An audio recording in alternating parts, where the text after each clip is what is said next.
Well, hello. Little grandfather from Australia, West Coast, talking to you, and little grandmother back in the States. Actually, I've got to be honest with you right from the start. I'm jealous of little grandmother. She's getting 1,000 emails a week. I don't know if they're from men like me that might be in love with her, or women, but wow, that's pretty good considering 2 years ago she made her first YouTube, or less even. Now she's travelling around the world, and when she came to Perth, we saw her and we paid $60 a head to listen to little grandmother and a message. And that brings me to this question, which is really interesting. I'll come back to the question, but little grandmother is representing the, so she claims, and this is her story, some American tribes, and some of those tribes people are questioning that, but that's a part of the debate that's on the internet.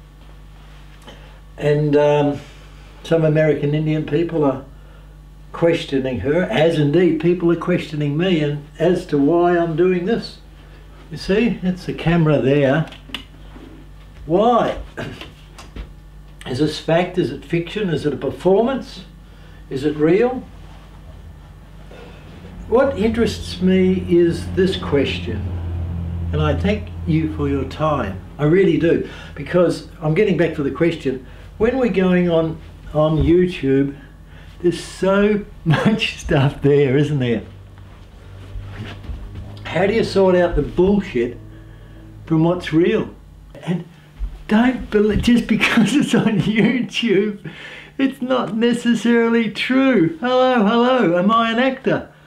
You know, is this just a script? Is it a performance? Am I real? Of course I'm real, but is this a fiction?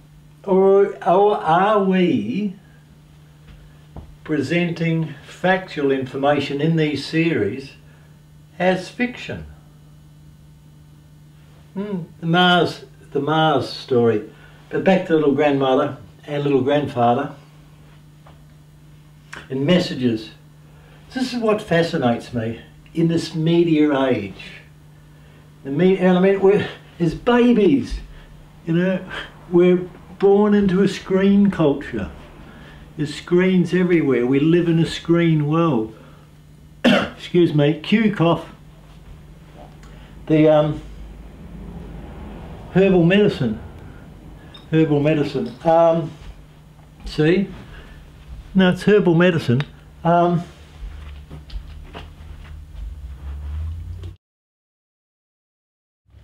The message and messenger. I mean, a lot of people today don't believe a message unless they pay for it.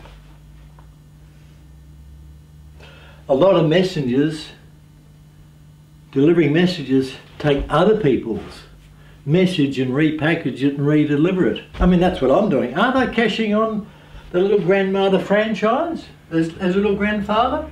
As an example of that, because as I said right from the start, it's only valuable and valid if one is coming from the heart and sharing and speaking one's truth.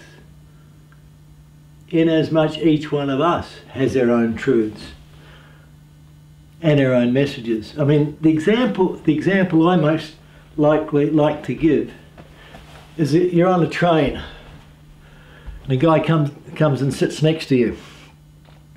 The sort of thing has happened to me before. I tell you a story.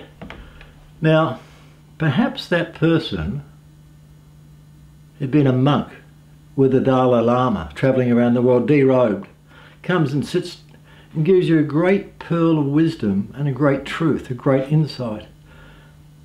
And you have a tendency not to listen to them because they're sitting right next to you.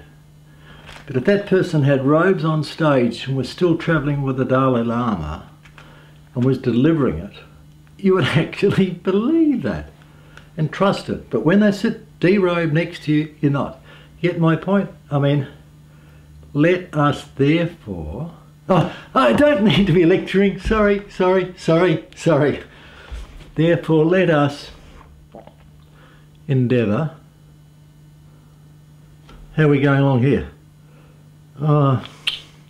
Meant to press the time button and it didn't work properly. Anyway, let us therefore endeavour to look for messengers. Not messengers, the message, not the messenger. And confuse the two. Okay, that's all I wanted to say, and thank you.